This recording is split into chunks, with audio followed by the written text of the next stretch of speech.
Yan, so what's up guys? So meron ulit tayong for unboxing. Ito ay mini monitor, yung 7-inch na touchscreen sa ano IPS panel. So unbox natin. So ito ay for extension. So ang usage ito is for mga Raspberry Pi, mga gano'n. Unbox natin.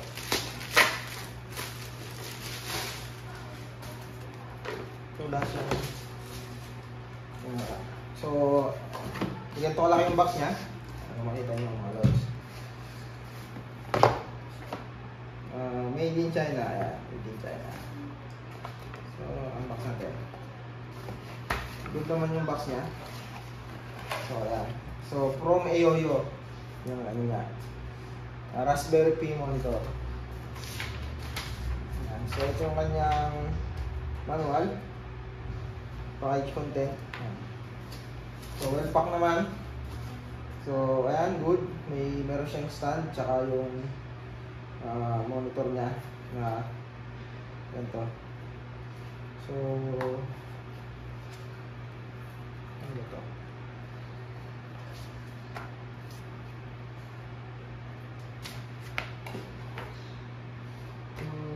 So, para tumayo, ganyan siya. Kaya ako. So, check natin yung port. So, yung port niya ay mini HDMI, USB-C, tsaka ano ito? Lock? Check natin yung manual.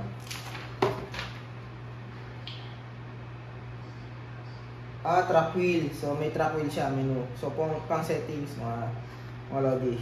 So, USB power port. So, USB power port. So, ito ang power port. Tapos, yung kanyang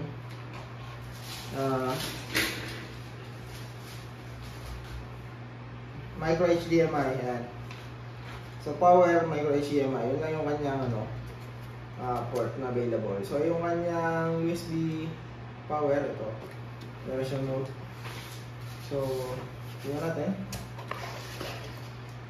So, ito ang kanyang available na port. So, meron siyang converter. Meron siyang yung split cable, HDMI to micro HDMI. So yan, naka-provide naman, ayos. So at least 1 meter o 3/4. Tapos yung kanyang USB-C and USB-A combined. Yan.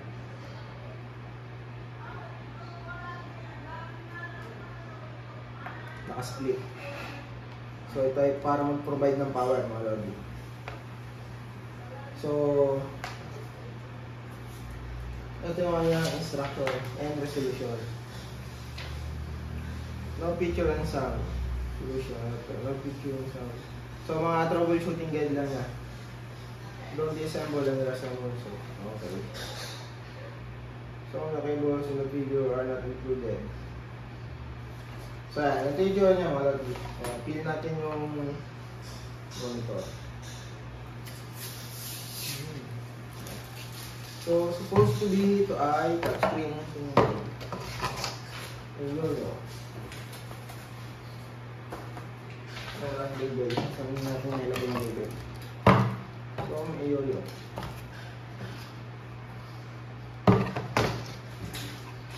Anyway, hindi ko makita ka na sa mula. Ito para. Yan, A7R Plus yung model niya. So mamaya i-test natin kung gumagana ba talaga siya o hindi.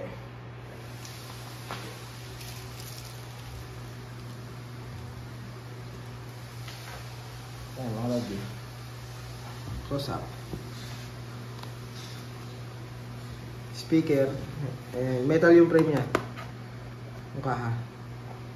Ito yung port. Ito yung track wheel.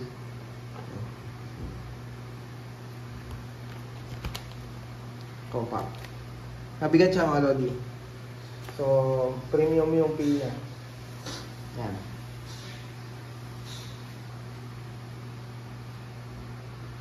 Paano na? Yan, naka-replicate lang yung screen natin. So, as extension screen yan, mga Lodi. So, currently, pinower ko siya dito sa aking isang PC. So, kailangan niya i-restart para gumana. So, touchscreen siya. Ayan, capacitive touch. Okay, bakit ayaw? Ano to? Backlight. Sagin natin. Ayan, so, ayan yung max brightness. Ito ay... yun. Ayan, so, i-max natin. So, malinaw naman siya. Kaso hindi niya nare-recognize yung touch. So, dito siya nakakonect sa isa kong PC. Ayan. Tingnan natin kung gagana. So, external display. So, meron tayong display na dalawa. Ito yung isa, extended display. 1, ayun yung 2. Ayun, 2 nakalagay. So, ito. So, try natin maglagay ng application.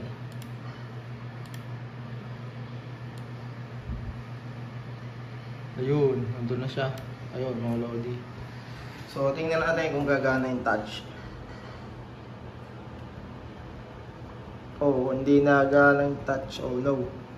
So, ayan. So, dapat touchscreen to. Pero, bakit gumana ng touch?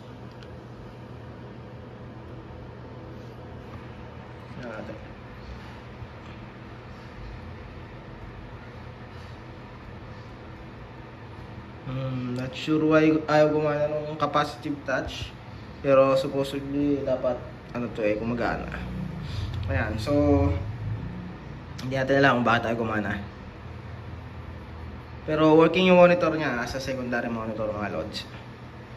Hindi lang talaga gumagana yung touch.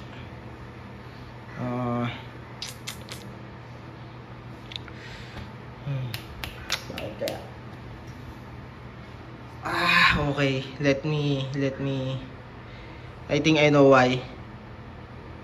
Kasi yung kanyang USB supposedly dapat nandoon. Try natin ulit. I-set up ko lang. What's up, mga Lodi? So yan, kinunik ko na dito sa isa. Tingnan natin yung gagana. Mukhang ayaw pa din, mga Lodi. Try kong i-restart ulit yung PC. So, try natin. Yun, gumagana na. Ay, hindi pala. Shitness. So, hindi talaga nagana yung kanyang capacitive touch. Try natin ulit.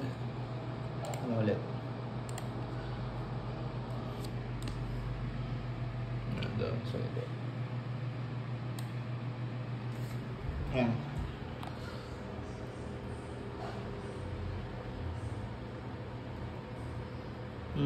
So, yan. Not properly sending yung signal. Properly connected. Try natin isa lang.